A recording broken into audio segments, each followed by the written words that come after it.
Welcome to Matter Media. ప్రభునామముల వందనాలండి.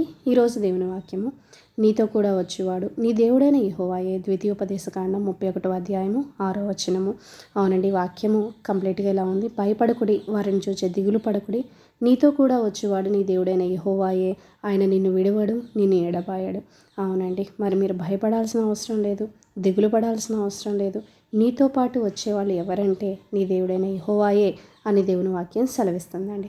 అవునండి, దేవుడే మీకు తోడుగా ఉన్నప్పుడు మరి అక్కడ మీరు భయపడాల్సిన అవసరం లేదు, దిగులు పడాల్సిన అవసరం లేదండి. అవునండి, మరి ఒక సహోదరి మరి సాక్ష్యం చెప్తున్నారండి. ఏమనంటే మరి ఆమెకి ఫస్ట్ డెలివరీ నార్మల్ డెలివరీ అయిందంట. సెకండ్ టైంకి వెళ్ళేసరికి మరి డాక్టర్ మరి చెప్పారంటండి. ఏంటంటే ఆమె చెప్పిన డేట్కి మరి ఈమె వెళ్ళకపోయేసరికి అన్నారంట, లేదు ఈసారి నీకు మరి సిజేరియనే పడుతుంది, నార్మల్ డెలివరీ కాదు అన్నప్పుడు ఆవిడ చాలా దిగులు పడుతుందంట.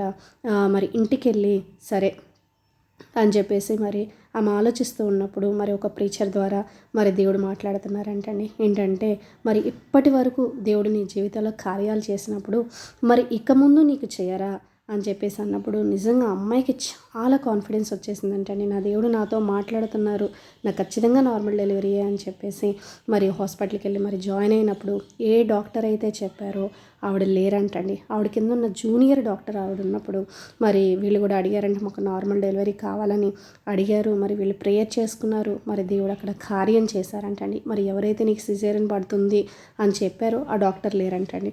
మరి చూడండి, దేవుడు నీ పక్షాన ఉండి కార్యం చేసినప్పుడు దాన్ని త్రిప్పివేయగల వాళ్ళు ఎవరండి?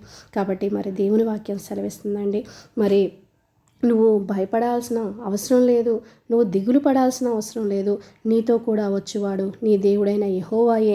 ఆయన నిన్ను విడువడు, నిన్ను ఎడబాయడు అని చెప్పి దేవుని వాక్యం సెలవిస్తుందండి. కాబట్టి వారిని చూసి నువ్వు దిగులు పడాల్సిన అవసరం లేదు, భయపడాల్సిన అవసరం లేదు. దేవుడు నీ పక్షాన నుండి కార్యాలు చేసినప్పుడు అవి సఫలమవుతాయండి. ఎంతమంది మరి వాటిని చెడగొట్టాలి, లేకపోతే వీళ్ళకి వ్యతిరేకంగా మేము చేయాలి అనుకున్నప్పటికీ కూడా వాళ్ళు చేయలేరండి. ఎందుకంటే దేవుడే నీ పక్షాన ఉండి మరి కార్యాలు చేస్తున్నారు కాబట్టి, దేవుడే నీతో పాటు వస్తున్నారు కాబట్టి అక్కడ నీ కార్యము సఫలమవుతుందండి.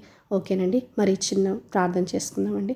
పరిశుద్ధుడా, ప్రేమ కలిగిన తండ్రి, అవును ప్రభా దేవా తండ్రి, మీరు మాతో పాటు వస్తే తండ్రి నాన్న ప్రభా యేసే, మీరు మాకు తోడుగా ఉన్నప్పుడు తండ్రి నేను మేము భయపడాల్సిన అవసరం లేదు, మేము దిగులు పడాల్సిన అవసరం లేదు నాయన. కార్యం చేసేది ప్రభా మీరు నాయన. దేవాందుని బట్టి వందనాలు చెల్లిస్తున్నానయ్యా దేవా. ఈ వాక్యం ఎవరైతే వింటున్నారో వారికి మీ ఆత్మ తోడుగా ఉండదా ఇచ్చేయండి. ఈరోజు వారు చేయు పనులన్నీ కూడా ప్రభా మీరు సఫలం చేయండి నాయన. దేవానా తండ్రి, వారి ప్రయాణాలు మీరు తోడుగా ఉండమని అడుగుచు చిన్ని ప్రార్థన చేసే అతి పరిశుద్ధమైన నామంలో అడుగుచున్నాను తండ్రి. ఆమేన్.